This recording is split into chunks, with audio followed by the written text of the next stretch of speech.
investigador de una empresa de mi tutor, el profesor Jorge Tello, a quien le agradezco pues, el haberme incursionado en este tema, de la Universidad Nacional de Colombia, y pues actualmente trabajo con la granja, con el Centro Agropecuario Marengo.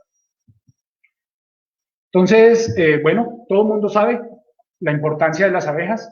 Creo que en los últimos días pues hemos vuelto a retomar el tema de la importancia de tener esa polinización, la polinización cruzada, que es lo que permite nuestras abejas. Claro, tenemos una gran variedad de plantas, por ejemplo, plantas que necesitan que sean polinizadas por el viento, por ejemplo, el maíz, que es una de las fuentes de polen más importantes en las personas que tienen cultivos de maíz cercano. El maíz, si bien no le ofrece una recompensa de néctar a las plantas, sí le está ofreciendo una recompensa de polen muy importante. Los murciélagos, pues ahorita con todo el tema del coronavirus, pues dicen que es a partir del murciélago que tenemos todo este problema, pero el murciélago también tiene una polinización muy importante. Acordémonos que el murciélago, al ser un mamífero, tiene el estómago más grande, entonces él va a estar polinizando plantas que ofrezcan una gran cantidad de néctar. Por lo general, el murciélago busca unas plantas que tengan una flor muy larga, que son las que producen una mayor cantidad de néctar. Esta cantidad de néctar lo que le va a ofrecer a las abejas es una mayor recompensa. Acuérdense que todo lo que están haciendo las plantas es un juego. ¿Es un juego para qué? Para que venga un polinizador, las visite, y en esa visita algo del polen se le pegue a ese animal, a ese insecto o a ese mamífero que está visitándola, para poder llevar esa semilla a otro lado. Pues obviamente también tenemos los pájaros, tenemos muchos insectos. Pero parte de lo que nos interesa a nosotros es buscar eso, lo que nosotros vemos aquí en el centro, una polinización cruzada, en la cual la información de una planta está yendo a la otra. Y aquí es donde juega un papel súper importante nuestras abejas. ¿Por qué? Porque acordémonos que nuestras abejitas lo que están haciendo es una búsqueda de polen súper focalizado. Nosotros miramos los otros tipos de insectos y ellos visitan cualquier cantidad de plantas y van y hacen un efecto de polinización, pero Apis mellifera tiene una característica y es la alta fidelidad. ¿En qué consiste esa fidelidad? Esa fidelidad consiste en que Apis está buscando, por ejemplo, en nuestra zona tenemos ahorita una floración de eucalipto, entonces Apis va a ir de una flor de eucalipto a otra flor de eucalipto entre la misma planta y entre diferentes plantas.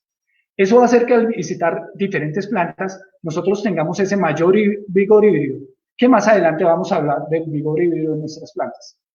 Cuando empezamos a hacer la revisión de qué es lo que le está ofreciendo este polen a nuestras abejas, podemos encontrar diferentes resultados. Entonces, quería mirar dos cositas. Por ejemplo, este es un resultado en el Departamento de Producción Animal que le hicieron a un polen en el año 99.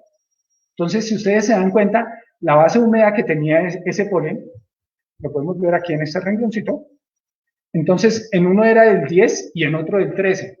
Porque acuérdense que el polen es una materia prima, tanto para los apicultores como para la industria alimenticia que apenas está en formación. O sea, el polen aquí en Colombia lleva más o menos 30 años de empezarse a trabajar. En esos 30 años hemos tenido unos grandes desarrollos. Gran parte de esos desarrollos es este. En ese momento nosotros comercializábamos el polen con una humedad muy alta y eso hacía que nuestro polen se empezara a deteriorar. Uno de los ejemplos que yo les pongo a las personas y a los estudiantes es la leche. Nosotros en algún momento consumíamos leche cruda. Actualmente en nuestro país, por ejemplo, no se comercializa la leche cruda, sino tiene que ser una leche que ha sido pasteurizada y en muchos casos ultrapasteurizada, para garantizar que no va a tener ninguna contaminación de microorganismos que puedan llegar a afectar la salud humana. Entonces nosotros hemos ido en la industria de alimentos empezar a sacrificar parte de esa nutrición por la calidad y por la sanidad humana. Entonces en este momento una base húmeda del 10%, del 13% para el año 99.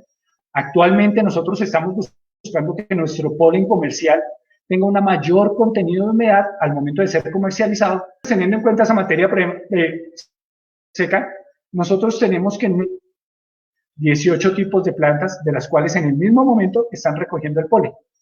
Si ustedes hacen comparación con nuestra miel es multifloral durante la mayoría del año, porque como tenemos muchas plantas que están floreciendo durante todo el año, recuerden que Colombia no tiene país, nosotros somos país tropical, no tenemos marcadas las estaciones. En los países con estaciones vienen unas floraciones exactas, entonces nosotros podemos tener miel monoflorales. Pero en nuestro país, al tener una gran cantidad de plantas que están floreciendo al mismo tiempo, entonces nuestras abejas van a recolectar una gran cantidad de insumos, una gran cantidad de recursos de diferentes flores, y por eso nuestra miel es multifloral, y por lo tanto nuestro polen también es multifloral. Entonces tenemos unas proteína cruda bastante interesante en nuestro polen, tenemos una variación del 29 al 32%, tenemos una fibra cruda 5%, tenemos una grasa bien alta. Acuérdense que nuestras abejas lo que están buscando muchas veces es esa energía que proviene de la grasa. Como esa energía viene de esa grasa, entonces entre más grasa le ofrezca ese grano de polen, entre más rico sea ese grano de polen, pues mucho más fácil va a ser para la abeja poderlo asimilar. Por eso es que nosotros vemos que nuestras abejitas prefieren esos colores rojizos, esos colores amarillos encendidos, naranja, para recolectar esos granos de polen. Esos granos de polen las abejas lo van a ir acumulando en el pan de abejas, que es el proceso posterior a nuestra grasa. Muchas veces nosotros decimos que nuestro polen tiene un gran porcentaje de proteína, pero el mayor porcentaje de proteína que nosotros tenemos en nuestra trampa de polen, como podemos ver en la parte de abajo, es de carbohidratos, 50-55%.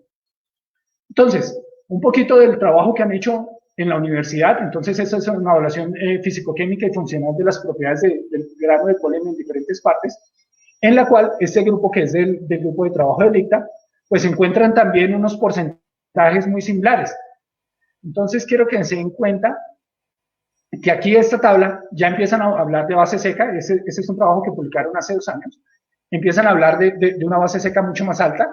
Empezamos a encontrar un pH en nuestro polen, que es un pH bajo. Hasta eso, pues empezamos a encontrar que esa cantidad de carbohidratos que sigue siendo muy importante, entonces tenemos fructosa, tenemos glucosa, tenemos sucrosa.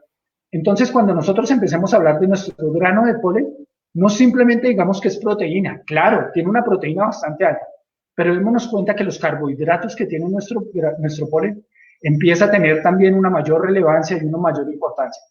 Por eso es que nosotros decimos que el polen viene siendo un alimento funcional. Perfecto, Giovanni, te seguimos escuchando. Listo. Entonces, ¿ahora qué tenemos? País megadiverso como es Colombia, una gran cantidad de polen. Ya desde 1979, Cornejo daba informes cuando él vino a visitar la sabana de Bogotá y la zona de Santander.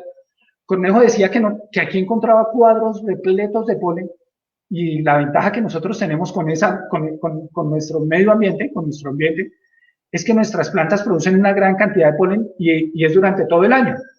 Entonces, este tipo de plantas hace que nuestras abejas tengan una gran fuente de proteína, de carbohidratos durante todo el año consecutivo. Cuando Cornejo viene y mira en el año 79, empieza a analizar esas cosas, empieza a darse cuenta que nuestras colmenas se saturan de polen. Cuando uno mira los cuadros de polen en otros países, pues tenemos el ciclo del invierno, viene la primavera, vienen los primeros rebrotes, las abejas salen y empiezan a acumular esos granos de polen y empiezan a tener pan de abejas. Para nosotros aquí en la sabana de Bogotá, más o menos 2.615 metros, con una floración constante. Las épocas de lluvia, nosotros tenemos 2 épocas de lluvia que no son tan marcadas, permiten que nuestras plantas constantemente estén produciendo polen. Entonces empezamos a tener una gran producción de polen. Cuando uno mira, por ejemplo, en otros países, por ejemplo, España, tienen unos reportes de 14, 15 kilos de polen al año, teniendo en cuenta los países las zonas en España que más producen polen. Países con estaciones, pues producen 7, 6 kilos de polen. Entonces uno empieza a entender por qué los primeros desarrollos que ellos tienen son las trampas de polen de piquera, que es una cajita pequeñita que se pone al frente de la colmena y toca recogerla todos los días. Entonces, con esas producciones, ellos recogen 7 o 14 kilos de polen. Cuando empezamos a trabajar esas cajitas de polen en nuestras colmenas, en la caja de polen se llena al día. O sea, esas cajitas de polen que son pequeñitas. Entonces, los primeros desarrollos que toca empezar a hacer son esos desarrollos de procesos biotecnológicos, que es empezar a desarrollar unas trampas de polen, empezar a desarrollar nuevas trampas de polen que permitan al productor almacenar una mayor cantidad de polen en esa recogida.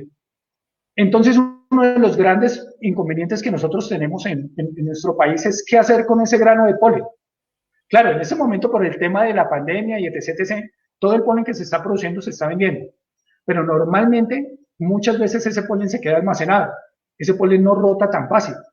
Entonces, para que rote ese polen, pues empezaron a desarrollar diferentes productos. Entonces, este es el término final de la cadena. Entonces, aquí, ¿qué es lo que ellos están buscando? Entonces, están buscando encontrar unos valores estándar ya a nivel mundial. Ya empezamos a nombrar que a nivel mundial ya tenemos unas normatividades tanto en Argentina, tenemos normatividad en México, tenemos el Códex Alimentario, el UFIDO también está desarrollando muchos parámetros en los cuales nosotros que estamos viendo que tenemos una gran variabilidad de nuestros granos de polen.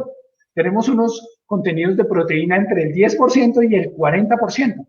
Tenemos unos lípidos del 1%, 13%, lo que les comentaba, carbohidratos totales entre el 13 y el 55%, entre el 3 y el 20%, cenizas que vendrían siendo los minerales, que al igual que en las mieles, pues también va a depender de la zona y de los recursos florales que ya se están recogiendo. Entonces tenemos una gran variedad, pero al tener esa gran variedad, lo que nos está permitiendo es tener muchos nichos de producción de polen y granos de polen diferentes. En muchas zonas de Colombia tenemos trampas de polen instaladas, en unos lados se producen un polen con unas mejores características que en otras. Ahora, ¿qué nos falta hacer? De la mano de la investigación, de la academia y de la mano de los apicultores, empezar a trabajar mancomunadamente, que esto es lo que permite nuestras redes sociales.